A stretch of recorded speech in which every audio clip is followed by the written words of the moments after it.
Is it audible? Yes.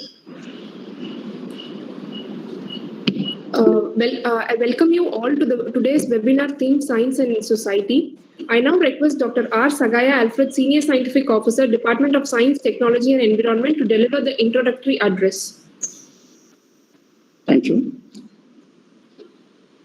Good evening, everyone. It's a great pleasure in welcoming each and every one of you who are on this board today on the occasion of the celebration of the 75th years of Indian independence.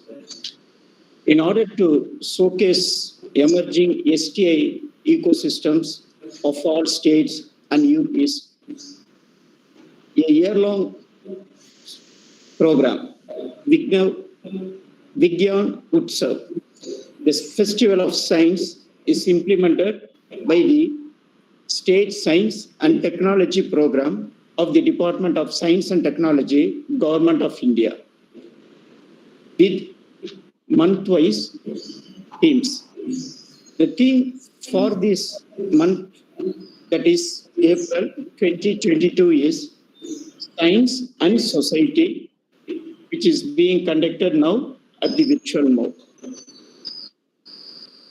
On this occasion, it's a great pleasure and honor to welcome our Director, Member Secretary of the Puducherry Council for Science and Technology. Madam, I welcome you for your gracious presence on this occasion and has consented to deliver the keynote address.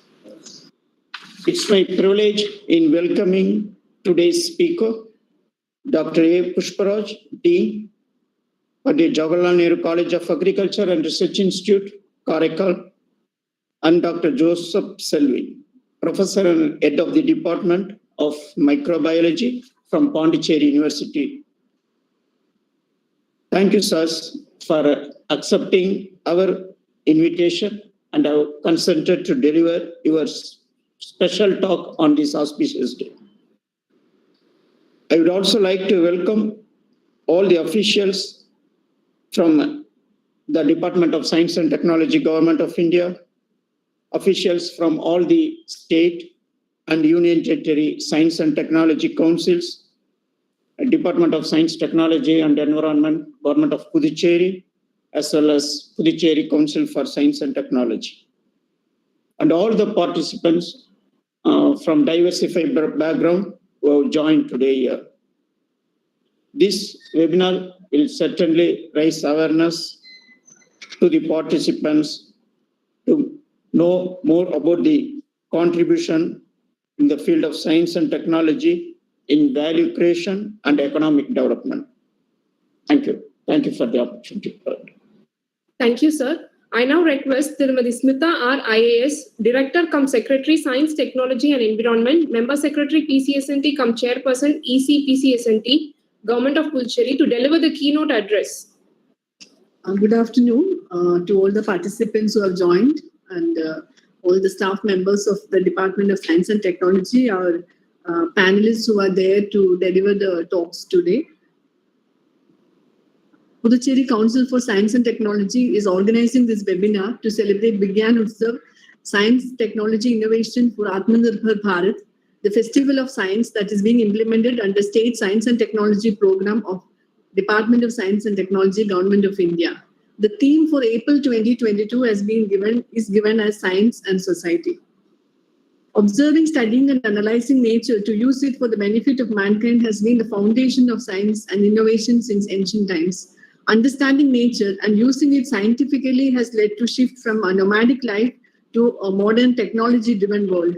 Considering the positive impacts of science in various areas like agriculture, industries, livelihood, health, communication, transport, etc., it is desirable to disseminate scientific knowledge for the benefit of society. Various elements contributing to the scientific progress in society include science education, scientific research, technology development, science awareness programs, etc. In today's webinar, there are two lectures scheduled. Dr. A. Pushparaju, Dean, Pandit Jawaharlal Nehru College of Agriculture and Research Institute, Karaikal, will be speaking on organic farming and society. All of us know the importance of organic food products in today's world. It helps us to reduce the exposure to pesticides and chemicals. It builds healthy soil. It helps in combating erosion, also fights the effects of global warming. Organic farming supports water conservation and water health. It supports animal health and welfare and all the other ecosystems apart from human beings. And organic farming encourages biodiversity. We look forward to listening, understanding more about organic farming and society. The next topic is understanding synthetic biology for skill development, which Dr. Joseph Selvin has kindly agreed to speak about. He is professor and HOD from Puducherry University, Department of Microbiology. Synthetic biology is one of the most rapidly advancing fields in the world today, from universal vaccine development, which is a very relevant field in today's world, agri-tech and biofuel, synthetic biology in establishing itself as a crucial tool to innovate for a sustainable future. Artificial intelligence and machine learning system, biosystem modeling, standards around DNA design, creation of protein-based electronic components, and genome mining are part of the synthetic biology, which helps to focus the community toward a target. I hope this webinar will certainly be a very useful and interactive one, and the participants will be benefiting from this. Thank you so much. Thank you, ma'am. Now we are moving on to the presentation. I would like to introduce Dr. A. Pushparaj, Dean, Pandit Jawaharlal Nehru College of Agriculture and Research Institute, Karaikal. He completed his bachelor degree in agriculture in the year 1989. He completed his master degree in agricultural economics in the year 1992. His doctorate is in the heading Natural Resources and Environmental Economics. He has a total 29 years of experience in teaching. He has also obtained 10 awards, including 2 from Netherlands Fellowship. He has attended 31 conferences and 33 training programs. I welcome you, sir. The platform is yours. Okay. Good evening, everyone. Good evening, the Director, Secretary, Puducherry Science and Technology Council, and Dr. Salayana Alfred, Mr. Shivkumar, all the officials of Puducherry Council for Science and Technology, and all those who are participants. So recently, we know very well this organic farming word is circulated.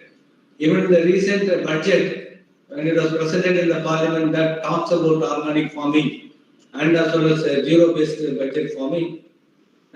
Also, while presenting the budget purpose, our finance minister has said the agriculture universities has to revise the syllabus including more emphasis on organic farming.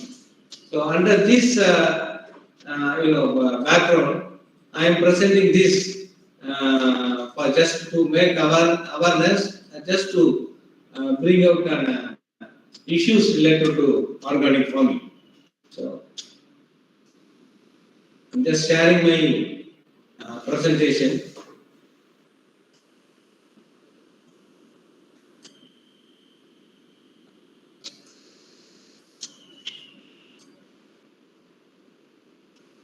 So, is it okay?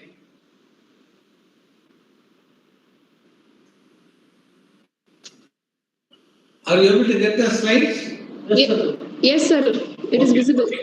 So, organic farming and society, as I said, this is just to make a nutshell about organic farming, and it doesn't deal in depthly, but as it is for a general forum, and I'm including a superficial or a bird's eye view of organic farming. We know very well our farming were at different stages, where we initially had shifting cultivation or burn and slash and burn cultivation, and we have gone we have gone to traditional farming, and now we are in the modern intensive farming, where we use a lot of external inputs for our farming, and this is how we changed from shifting our traditional, then we came to traditional, and now we are modern. The organic farming definition as such is that it is a production system, and it was rightly pointed out by the secretary and director in the introductory word, that it is a production system that sustains the health of the soil, health of the ecosystem, and health of the people. And it relies on ecological process, biodiversity, and cycles adapted to local conditions. So organic agriculture combines tradition,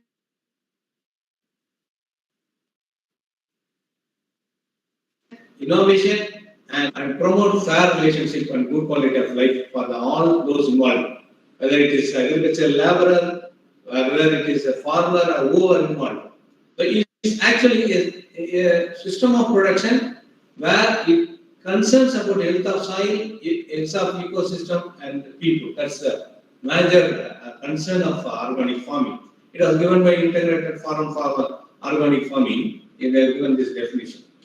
And it's our farmer president said organic agriculture is one which is holistic, and it is takes care of improvement of soil health and use of local inputs and relatively highly intense use of human labor, which is very good for rainfall cultivation. That is dry lands. It is very good, and it offers benefits that is easy to implement.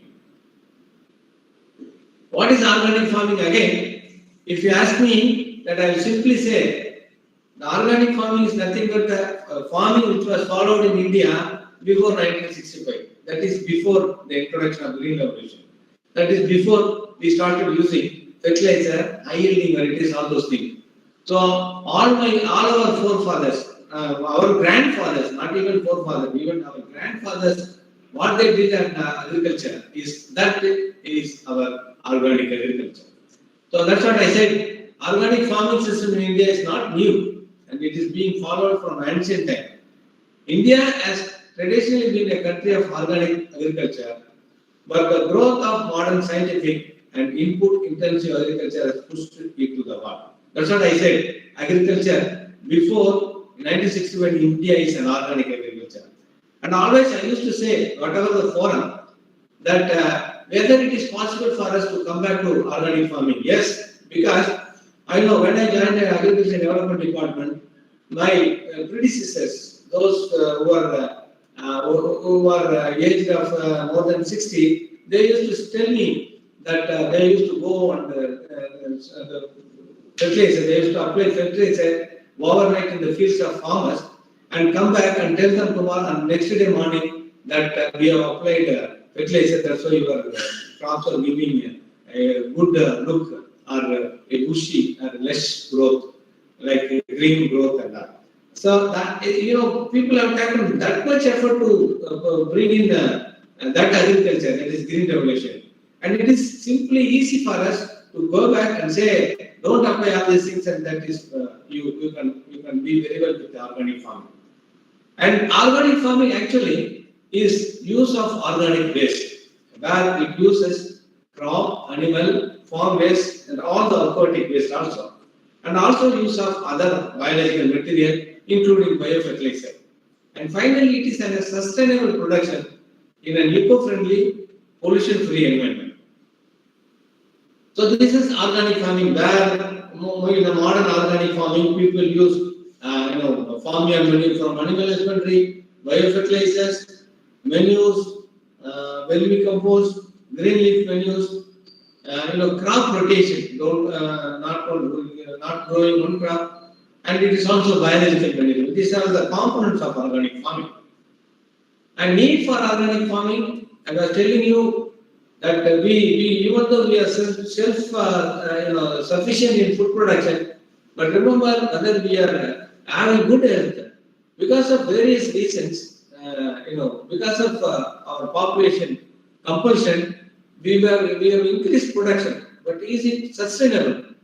And is whether the green revolution has given increasing yield forever? No.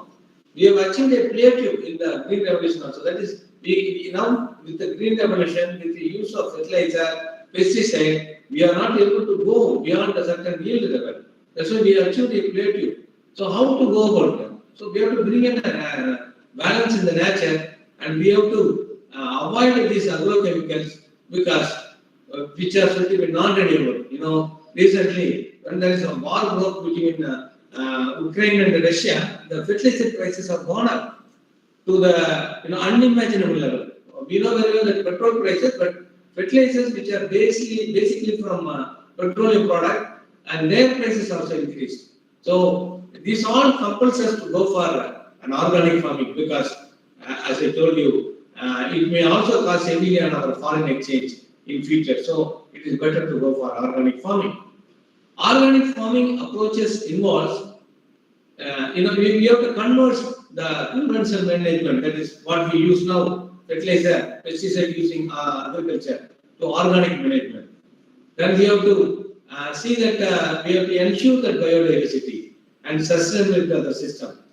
And we have to see that we have to give an alternative source of nutrient for the such as crop rotation, residue management, organic manures, or the biological inputs that we are going to use in the organic farming.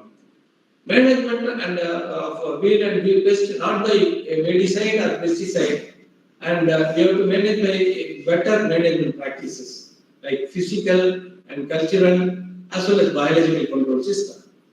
Maintenance of livestock with the organic construct, and you see by doing all these things, we will be also protecting the environment, and we will also be conserving the wildlife and natural habitats.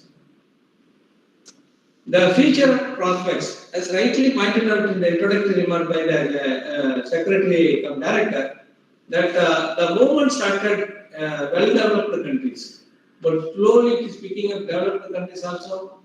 The demand for organic products are still concentrated in developed and most of these countries, but in our country also, local demand for organic food is growing. India poised for faster growth with the growing domestic market. The success of organic movement in India depends upon the growth of its own domestic market. So, as we all know nowadays, people standard of living increases, their income increases. So, the consciousness of safety and quality food has increased. People are more nowadays very conscious about quality food, and they are also long-term sustainability of system.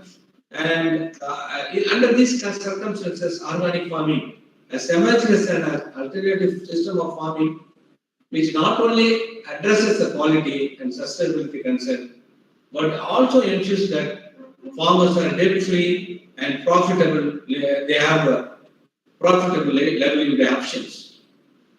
Goals of sustainable agriculture, we know that we have to include incorporation of natural process such as nutrient cycling, nitrogen fixation, pest predator relationship, reduction in the external and non-renewable input use like pesticide, weedicide, fertilizers, etc., which are very potential damage to environment and harm the health of the farmers and consumers.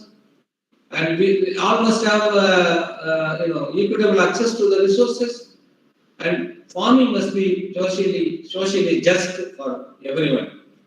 And a greater productive use of biological and genetic potential of plant and animal species are the goals of the sustainable agriculture. Organic farming forms a part of the sustainable agriculture. And we have to see that more innovative approaches are widely used by farmers in sustainable agriculture, including organic farming. And it increases self-reliance of farmers and rural people, and it brings in long-term settlement of current production level. As I was telling you, in green revolution, we have reached a plateau, and whereas through this environmentally as well as ecologically sustainable organic farming practices, we can have a long-term sustainability of current production levels. And of course, as I said earlier, a sustainable agriculture, including organic farming, is profitable and it's also efficient in production.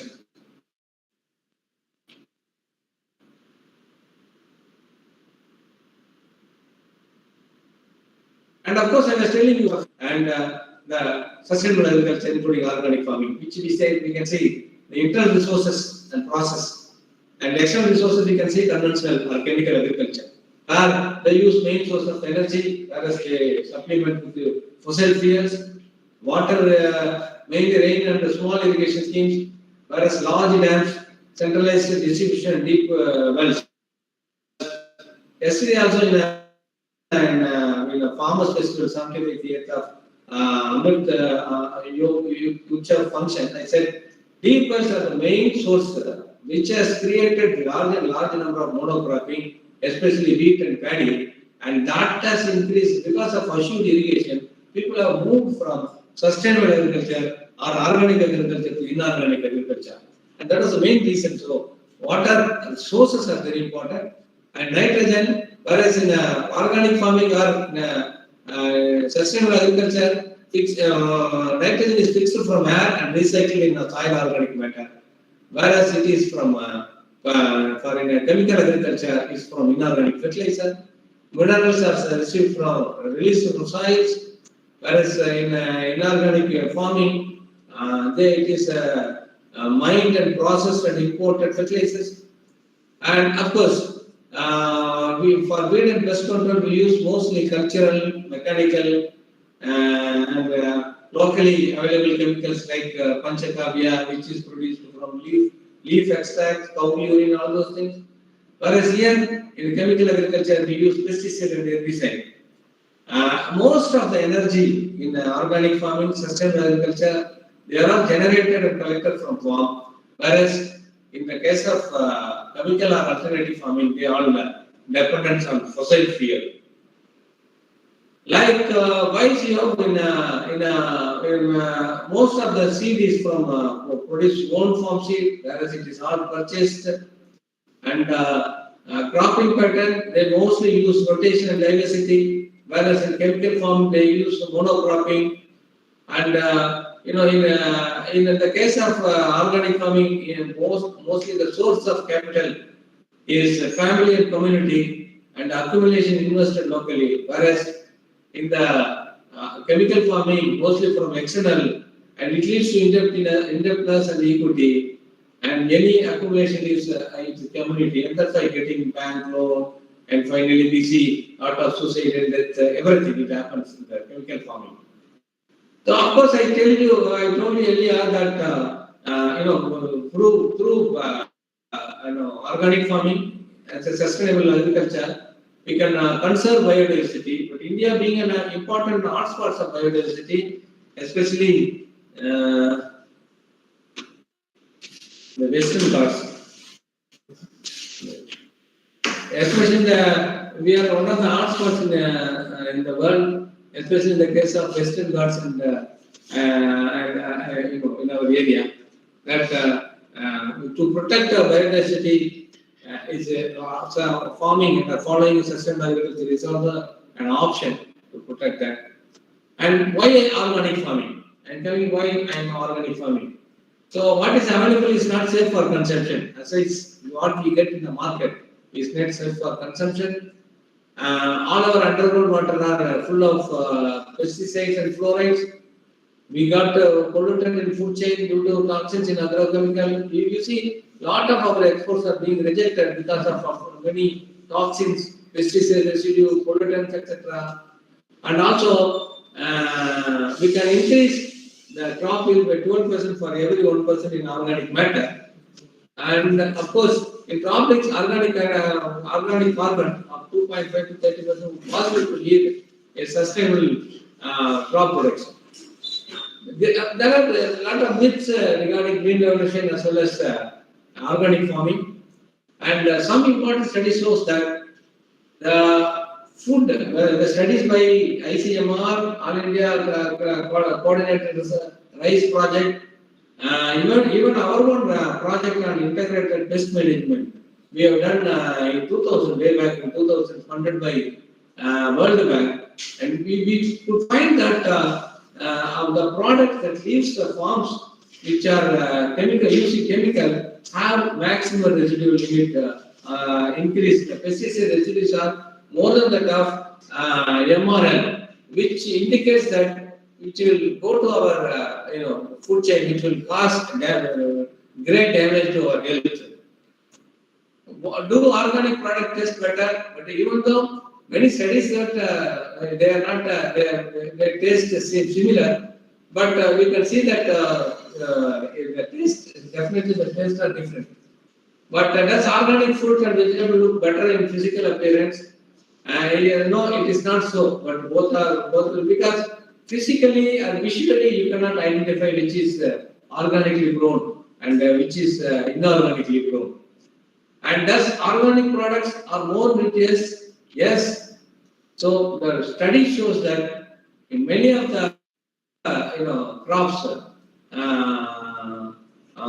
it says that it has increased vitamin, increased iron, calcium, phosphorus, sodium, potassium, magnesium. All those things are said to be increased with the level of organic product rather than the conventional farm product. And actually, and again, this they have taken different crops, and here also like lettuce, spinach, carrot, potato, cabbage. It all shows that there is an increased nutrient availability from consuming the organically grown crop rather than conventional chemical farm grown crops. And this also it shows that it confirms that minerals, there is an increased levels of minerals in organic grown crops than inorganically grown crops. Does organic system produce sufficient yield levels? Compared with only mineral fertilizer use, yields in organic management are either at par or 5 to 7% lower. An average crop yield reduction of 20% is observed compared to the integrated use of fertilizer management. And it is the case.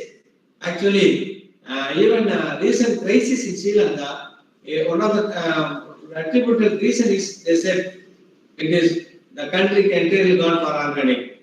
But it is possible, but even our own Prime Minister said in his recent address that India has enough food, surplus food. So we have the chance, even the yield level goes to 20% level, we'll be able to withstand and our food security is assured. So, but we must think here that the yield is a little bit lower, but you get a good quality food produced from our farms and our environment are safe and we are ecologically better. And organic farming, whether the organic farming beneficial to soil life forms? It says yes, because the biomass and density of earthworms in organic farms are more than that of inorganic farms. And remember, earthworms are said to be farmers' friends or friends of farmers. So if the more number of earthworms in a field, that seems the soil is fertile, the soil is ecologically good, and the soil environment is better. So under these kind of circumstances, if organic farming has more life forms, it suppose more life forms, that shows the good health soil condition in organic farming than the conventional farming.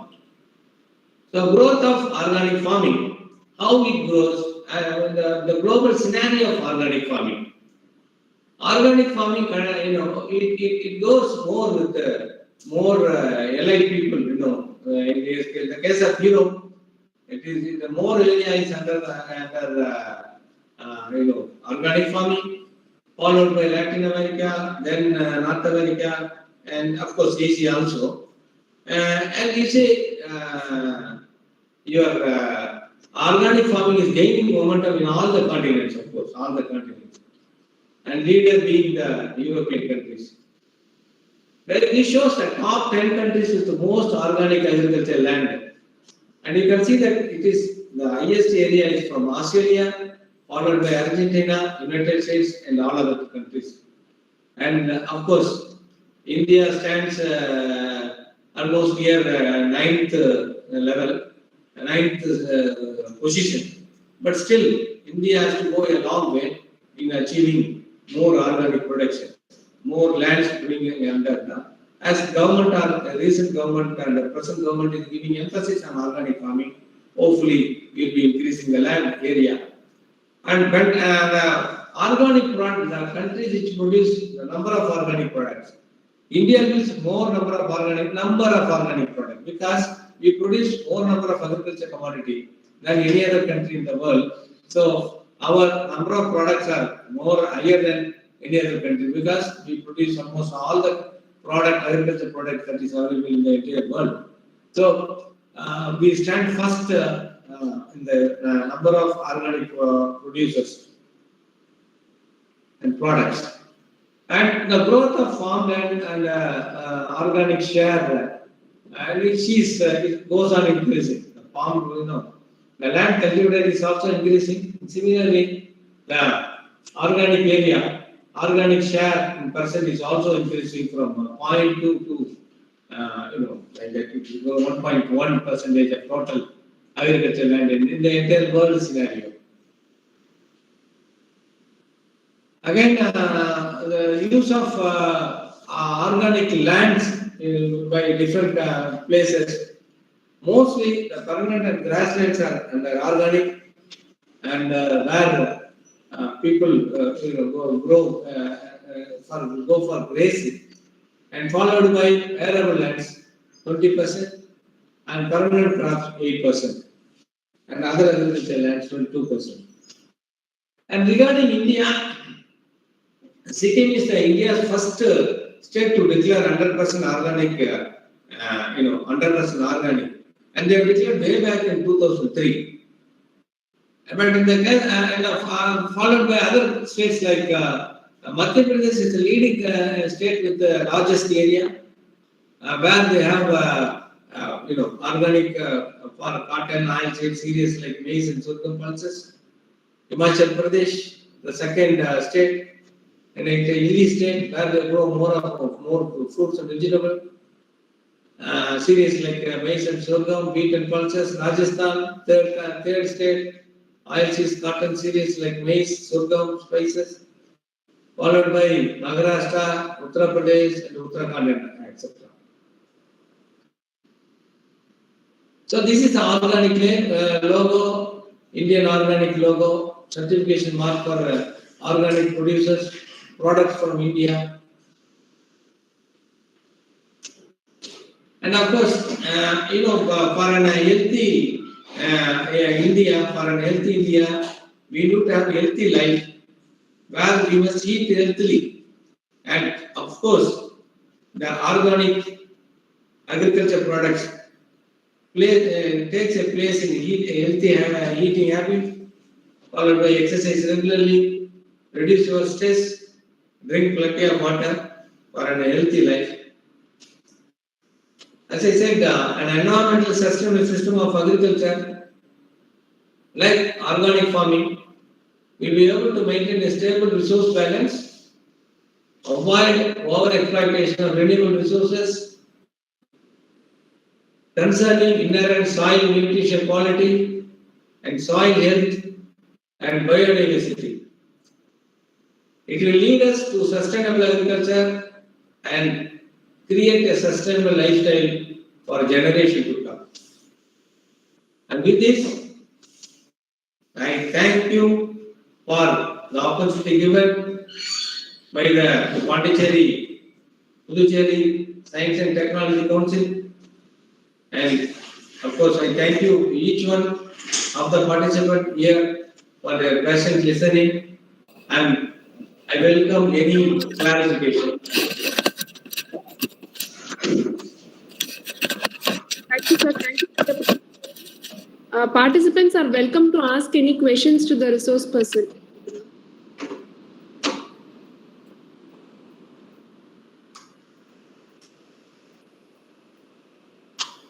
No one is asking. We'll move on to the next talk. I would like to introduce Dr. Joseph Selwyn, Professor and HOD, Department of Microbiology, Pondicherry University, Puducherry. He has done his doctorate in pathology. He has also done his postdoctorate in metagenomics. He has received 14 national award and 8 international award. Microbiome biology, microbial genomics, and bioprospecting are his area of specialization. I welcome you, sir. I welcome you to present the webinar on the topic Understanding Synthetic Biology for Skill Development. I leave the platform to you, sir. Thank you, ma'am. I am audible. My slides are visible to you. Yes, sir. Kindly share your presentation, sir. 1 minute, I'll share. 1 minute only. Stop presentation.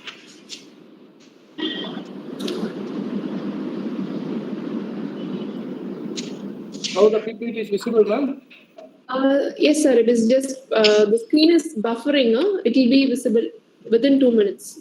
Okay. Okay, ma'am. Confirm it whether it is visible so that I will start.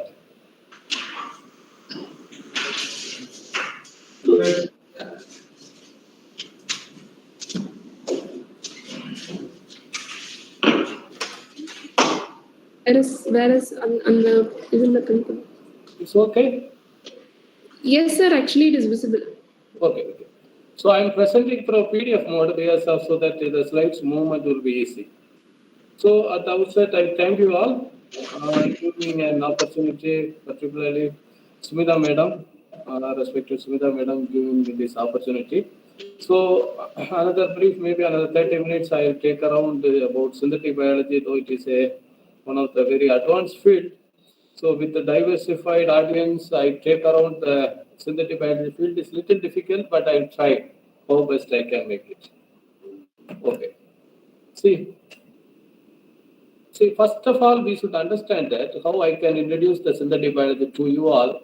Simply, we all know the one question. Everybody now asking this question. COVID-19 or coronavirus, SARS-CoV, is the natural virus or artificial? So this question, nobody going to be answer it. But there is, because of it involves so many other constraints. However, one point I wanted to keep in mind. If it is a natural, everybody knows that it is naturally evolving, and it may be a zoonotic transformation or transmission. Zoonotic means the virus transmitted from an animal. And second possibility is a man-made virus or engineered virus. If there is a second, sorry, 1 minute. Yeah. If there is a second possibility, man-made engineered virus, how it can be engineered?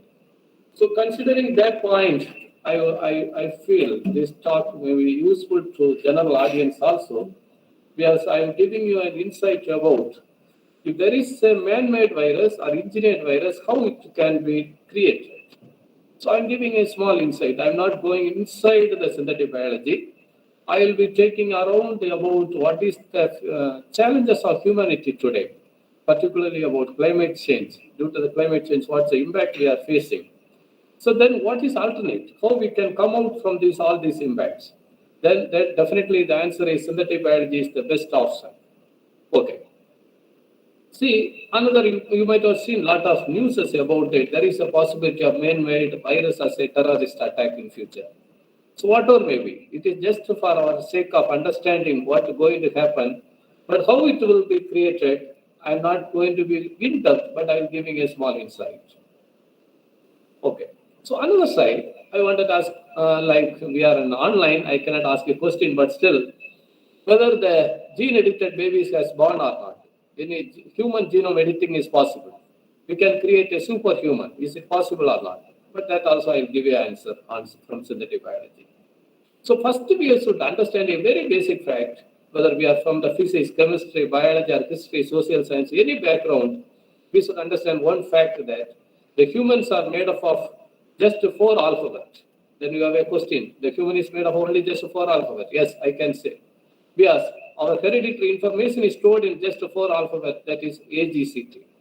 So the human body is full of this AGCT. AGCT means adenine, thymine, cytosine, guanine. So these 4 alphabets determine our entire life. Okay. So we have almost 3.2 billion base pair or 3.2 billion alphabet in our body. Each and every cell is having this hereditary information in the form of DNA. So our playground is actually DNA.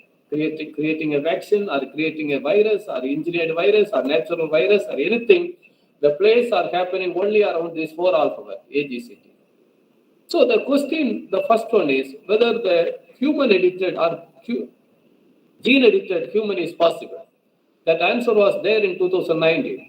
Actually, 2019 beginning, the entire scientific community was shocked. We have said there is one Chinese scientist named He Jianqi.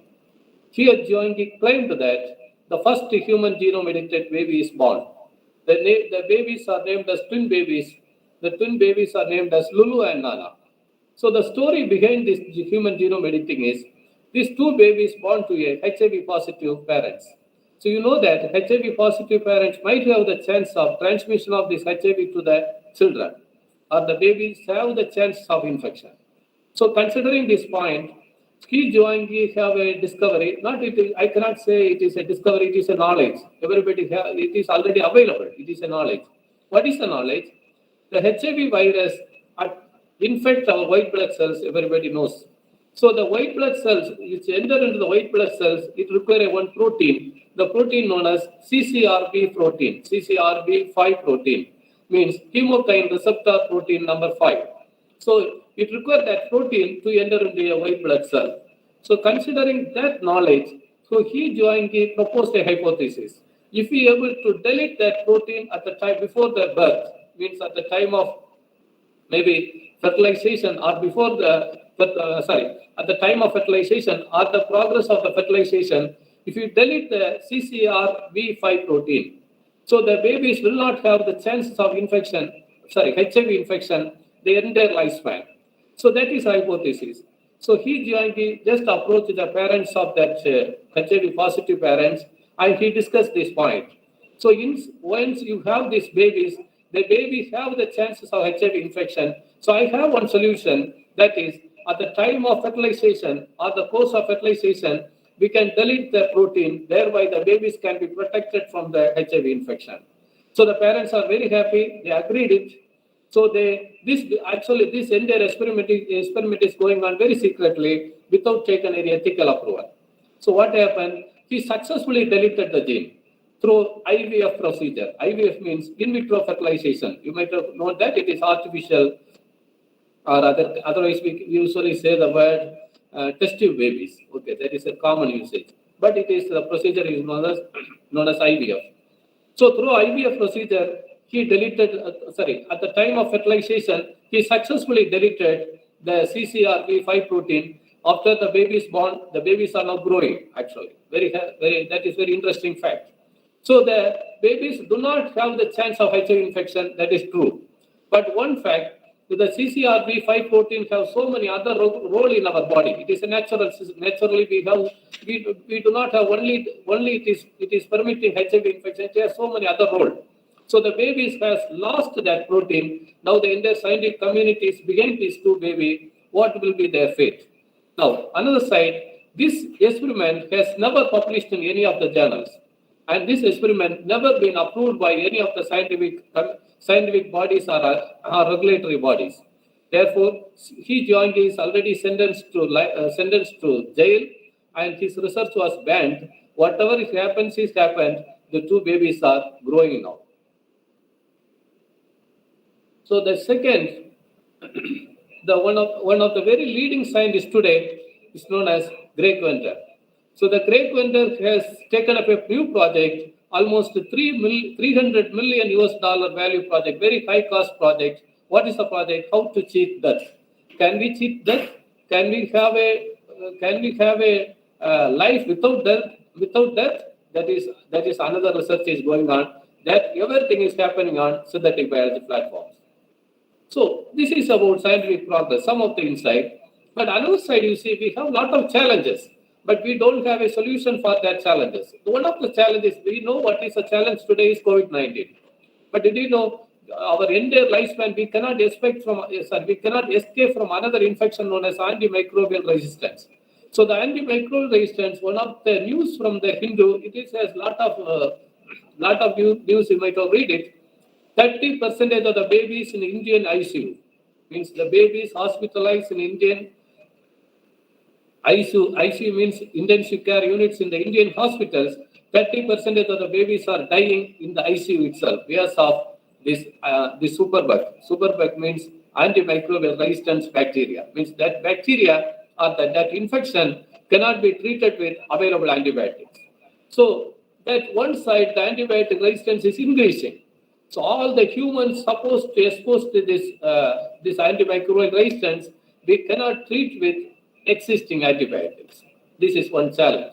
Second, did you know that the last resort antibiotic? Antibiotics means if a person is infected with pan-drug resistance pathogen. Pan-drug resistance means the available antibiotics in the pharmacy cannot be treated that infection. That infection cannot be cured.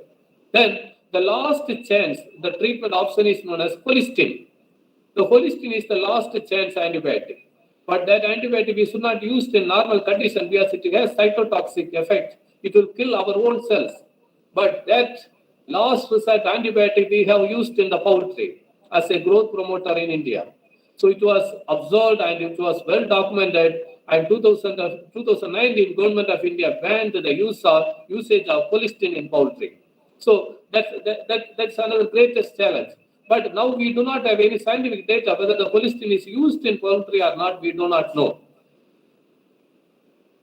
So, okay. So according to WHO, in 2050 means maybe another 30 years or 3 decades of time, the world will face almost 10 million people will die because of this antimicrobial resistance. Because we are discussing much about actually COVID-19, and we also published a paper. Did you know that at the time of COVID-19 infection, all the infected people, I can say almost all population have taken antibiotics without having the knowledge that antibiotics have no role in COVID infection. It is for actually secondary infection treatment option. But whether the secondary infection is there or not, people have taken antibiotics. Now the entire world have the greatest burden of this antibiotic resistance. Maybe after the end of COVID-19, people will start discussing about antibiotic resistance and its impact on the society. Okay. Then the third largest impact, everybody knows that climate change. It is the global phenomenon. And because of the climate change only, the pathogens are evolving, the number of infections and incidents are increasing. So this is okay. I'm skipping this slide. So one of the another news from the Hindu, I just taken up this clip. So it says that when you see the past 2,000 years of data, if you see the 2,000 years of data, now our time is the hottest period. If you take the history of 2,000 years, the hottest time of the humanity is our time. So our time is hottest means you can imagine the future. What will be the future? So you can imagine the impact of climate change. Now every year people are having the same impact. And actually in Delhi, you can see they are moving with mask. It is not because of COVID-19. It is because of this fog or the what can I say? They do not have proper oxygen also in Delhi because of this climate change problem. So how to overcome this problem? Definitely, I'm just saying a single word. We have to understand only 3 theories. Darwin theory of evolution. So and the next one is Stephen Hawking theory of aliens. And the third theory is hollow genome theory of coexistence. I cannot explain all these things, but I briefly maybe describe maybe within 1 or 2 minutes about these 3 theories. The first one, everybody knows that. So Darwin explains the theory of evolution, the first 3 billion year chemical evolution, and the 1 billion year is the biological evolution. But if you put this 4 billion years of evolution in 12-hour clock, just a 12-hour clock. So if you see that quarter second before that 12th hour, quarter second is equivalent to millions of years. Quarter second before the 12 o'clock midnight. If you can imagine just 12 o'clock in the what can I say? The noon time, 12 o'clock noon, the evolution start. And the evolution end at 12 o'clock midnight. So this scale, 12 o'clock, the 12-hour scale, I'm just making the scale is equivalent to 4 billion years. 4 billion years. The quarter second before the midnight 12 o'clock, the last species evolved. Who is the last species? Homo sapiens. We are the last species. So that's the reason Darwin's theory, people are taking as the evidence that we are ruling the world or we are ruling the universe. But this is not fact. You can imagine if the quarter second before the last species Homo sapiens is evolved, the quarter second is equivalent to millions of years. Then the quarter second supposed to provide another species to the universe, but that is not happened. No, so we are the last species evolved. But Darwin's theory is definitely it is not accepted because of this process cannot take place in the natural environment. But one is fact. What is the fact? Darwin said it is not the strongest of the species, nor the most intelligent one, but the one most adaptive to the change will survive. That is the one statement we have to remember it. Even the climate change and even to the corona or anything, those who are adapting to that change will survive. Those who are unable to adapt, they cannot survive. This is really the fact of the theory, but other things we cannot consider it. The second theory, Stephen Hawking theory of aliens. So Stephen Hawking, after Darwin, the theoretical physics, he survives our time, and he expired maybe around 2 years back. So Stephen Hawking said that the advanced aliens, maybe whether aliens are there or not, there is a big question. Extraterrestrial aliens will conquer the earth. That will be the end of the universe. Okay. So whether it is fact or not, but what would be the alien, I will explain at the end. Okay. So now another 3 minutes I will explain about what is synthetic biology. Maybe it may be useful to specialize only 3 slides. I will come back to again the applications of synthetic biology to the humanity. See, synthetic biology is nothing. We have to apply the principle of engineering and computer science in cell biology is known as synthetic biology. You just apply the principle of engineering or engineering principles and the principle of computer science applied to the cells. That is known as synthetic biology.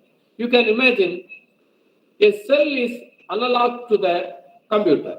So the computer we have hardware and software. Very similarly, here we consider the cytoplasm is the hardware, the nucleus or the DNA is the software.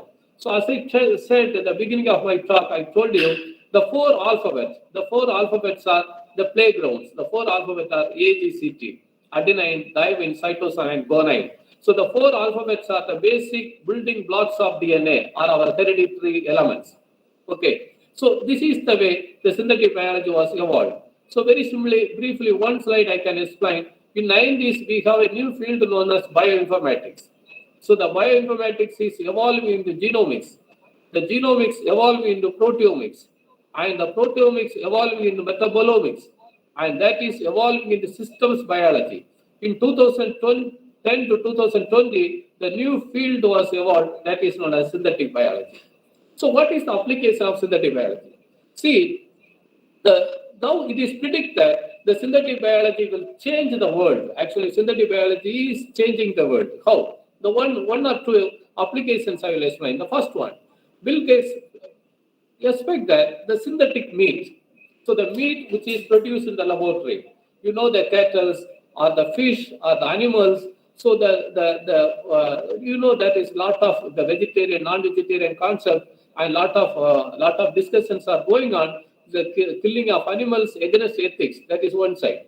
And another side, while we are growing a lot of cattle, what will happen? That will emit a lot of carbon dioxide, a huge volume of carbon dioxide. One of the reasons for that climate change. So Bill Gates also proposed, not Bill Gates, actually he is one of the, he is promoting like a media report, but scientifically I would say, actually we can culture cells in the laboratory.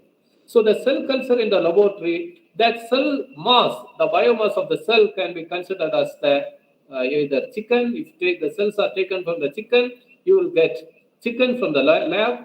The cells are taken from the fish, we will get the fishes from the laboratory. And fishes means fish meat, chicken meat, and cattle meat, whatever may be. So what are the type of different meats we prefer? All type of meat can be produced in the laboratory. Okay. So that production already successful, but not economical. So economical production requires synthetic biology. So now people are applying the synthetic biology knowledge to produce the meat in the laboratories. That will change the world, definitely. Second, did you know that I saw very, very excellent presentation you had, my first presentation from the organic farming. So there is a worldwide move So, see, the organic farming definitely require the efficient microorganisms to convert nitrogen fixation, efficient nitrogen fixation. Thereby, we can definitely reduce the usage of inorganic fertilizer or the artificial fertilizer. So that require the efficient microbes. So that is, we can say workhorse. So the efficient microbes can be produced through the synthetic biology platform. So the second application of synthetic biology is nitrogen, extracting nitrogen from the soil. And the third application is climate change. As I said, climate change, why we are having the climate change? Because of the greenhouse gases. The most prominent greenhouse gases we know carbon dioxide. So carbon dioxide can be degraded or transformed in the field or in the environment by itself by microorganisms. So we require robust microbes or engineered microbes to be released in the environment. Thereby, that microbes able to degrade or biotransform the carbon dioxide load in the soil. So that is the efficient method or proven method, but only it requires the engineered bacteria. So the engineered bacteria can be produced only through synthetic biology platform. The fourth one, everybody knows that because we all have DNA vaccine. The first time in the human history, we introduced the DNA vaccine. We know that. So everybody, Covishield, the name here it is known as Covishield. I am also having 2 doses of Covishield. It is the first DNA vaccine, I can say, tested on the humanity, not applied on the humanity. So the entire human race have taken this Covishield DNA vaccine. But we going to have very precise vaccines. That vaccines can be innovated through engineered pathway or pathway engineering, that also from the synthetic biology platform. Then another very very ambitious projects or the hypothesis going on is, did you know there are 2 theories of actually the cell biology. The beginning of cell biology, we have 2 theories. The theory is known as endosymbiotic theory. What is the endosymbiotic theory? During the course of evolution, one of the cells have taken mitochondria as the workhorse or the power storage or power generation, maybe in terms of ATP. So the organisms or the cells evolved with mitochondria. Mitochondria become heterotrophic, means it always require food from other organisms. So the organism which is taken of chloroplast become, what can I say, phototrophic or autotrophic. Autotrophic means it is able to produce its own food from the sunlight, that is plants. So now the hypothesis is we can create a photosynthetic human. Is it possible or not? It is a big question because it is just ignition. So one of the hypotheses they are giving is, so we can have the microalgae. Microalgae, maybe we can directly grow the microalgae like it is hypothesis. It's never been tested. So hypothesis food helmet. Food helmet means the helmet is having water and microalgae. So the microalgae while we are going around the sunlight are exposed to the sunlight, the microalgae will grow and become the food to the human. So sometimes I explain this fact to the students. See, when our skin cells are converted with chloroplast mediated cells, like greener cells. What will happen when we have the food? We at the time of our lunch break, we do not take any food. We go to show the hand to the sunlight. That is sufficient. The sunlight will be converted into starch. So this is again a very interesting hypothesis, but it is on testing. So another very interesting and very potential application is cancer treatment. That is, so the cancer treatment using engineered bacteria, another interesting field. So the engineered bacteria can be used to treat any type of cancer cells. Now this discovery is going on, but I'm going to summarize before I finish my talk. Maybe another 3 to 5 minutes I will take. I will explain another fact so that you will understand, all the people able to understand, that is living drugs. What is living drugs? So the living drugs means the drugs are already exist in our body. So the humans are not alone. The human is not alone. Our gut is having 10 power 14 cells of microorganism. Did you know a human is made up of 10 power 10 cells? 10 power 10. Number of cells in our body is 10 power 10. But our stomach contains 10 power 14 cells of microbiota. So the 10 power 14 cells of microbiota, if we are able to engineer that microorganism, we can produce any sort of drug in our stomach. How it is, I will explain one or two facts. See, so I'm skipping some of the slides. So you understand one fact. We all the humans born to a mother are sterile. Sterile means our body do not have any bacteria or any microorganisms. So after birth, there are two type of birth is there. Everybody knows. One is natural birth, another one is cesarean. So if we are born as natural, so at the time of birth, the baby is getting the microbiota from the mother. If the baby is cesarean baby, the baby is getting or exposed to the hospital, the baby is getting the first microbiota from the hospital. So the scientific experiments proven that the baby is naturally born or naturally born baby have strong immunity when compared to the cesarean baby. The reason is that immunity process is happening in the gut. That gut microbiota establishment is very faster in the naturally born baby. And second one, the naturally born baby is getting the microbiota from the mother, but the cesarean baby getting the microbiota from the hospital. So that's the reason that the immunity response or the immunity development is very faster in the naturally born baby when compared to the cesarean baby. The reason is because this is a very like a very long talk. Maybe I will discuss in another opportunity. I will cut short this lecture. But you have to understand only one fact. Our stomach is having 10 power 14 cell, billions of microbiota. Engineering that microbiota, be able to cure all diseases. I'll give you only one insight. Almost all diseases are linked with this microbiota. The fact is, I am repeating only one word, engineering of microbiota. So engineering of microbiota is known as synthetic biology. Okay? So okay, I'll just go around. So three phenomena we should understand. Once our microbiota and human is symbiotic, are friendly to each other, we are healthy. Our microbiota in stomach is not symbiotic, just like I can say, what can I say, dysentery or diarrhea. At the time of diarrhea, our stomach is fully occupied by Vibrio cholerae, only one particular pathogen. So when the stomach is occupied by diverse microorganisms, a huge diversity of microbiota, that is known as symbiosis. A huge diversity of only pathogenic microorganisms, then it is known as dysbiosis.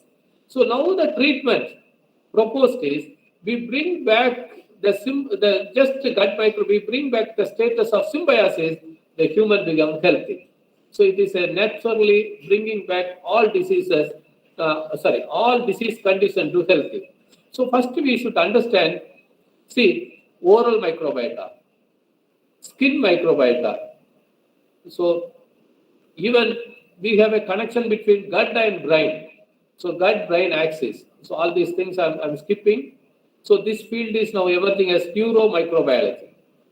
Then, so we thought that obesity is happening because of overeating. But in a mice model experiment, evidence that obesity is not due to overeating, obesity is due to a particular two type of bacteria, that is known as bacterioids and firmicutes. This bacterial composition changes, a person become lean or a person become obese. So this obese model, this is obese mice. This mice and this is a lean mice. This experiment proven that the obese mice have a unique microorganism and that microbiota is not exist in the lean mice. That's the reason. So the lean mice have a particular group of microbiota and obese mice have a different group of microbiota. Thereby, scientists have concluded that obesity is not due to eating. Obesity is due to different composition of microbiota. So another disease you might have heard about it, inflammatory bowel disease. So the inflammatory bowel disease cannot be treated with existing antibiotics. Now, what is the treatment already proposed? No, treatment is the healthy donor fecal matter. So the fecal matter received from the healthy donor that is processed and transplanted to a deceased person or the person is having inflammatory bowel disease. It is already proven that infection can be cured. Okay. So even to the cancer can be treated effectively with engineered bacteria. This research is going on. So, okay, I will line. So the gut microbiota dysbiosis is associated with breast cancer, liver diseases, and viral infections and HIV infection. So all diseases are already proven that the gut microbiota is the reason. Then what is the solution? Engineering the microbiota and introduce them, thereby be able to treat all diseases without any drug. That's the reason now the hypothesis or the drug proposed is living drugs. Living drugs means nothing, microorganism, engineered microorganism. So that's all. I conclude here. Those who are students are here. You can approach DBT. DBT is having a proposal or the competition on synthetic biology. They will fund immediately 10 lakh rupees. If your concept is they accepted, they will give 50 lakhs for the research, particularly for the master's students. So with this, I conclude. Thanks a lot for giving me an opportunity. Thank you very much. Thank you.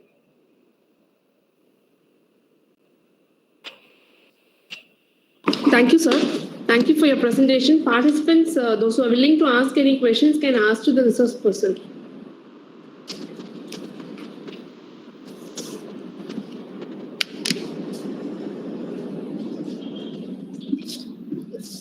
I think participants are not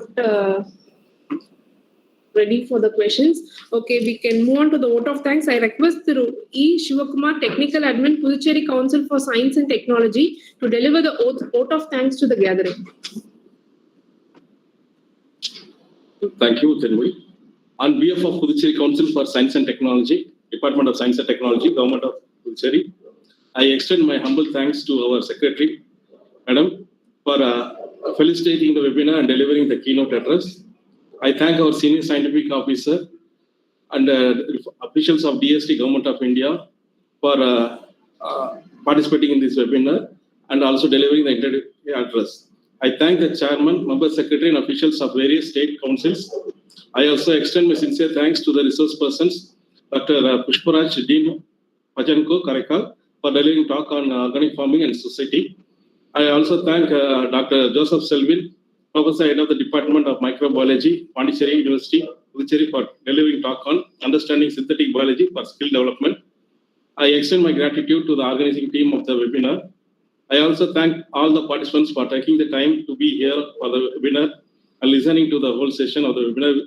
I hope the webinar was very much useful to all the participants to learn about the importance of organic farming and the importance of synthetic biology. Thank you. Thank you, Nal. Thank you. Thank you, sir. We can conclude the meeting, sir.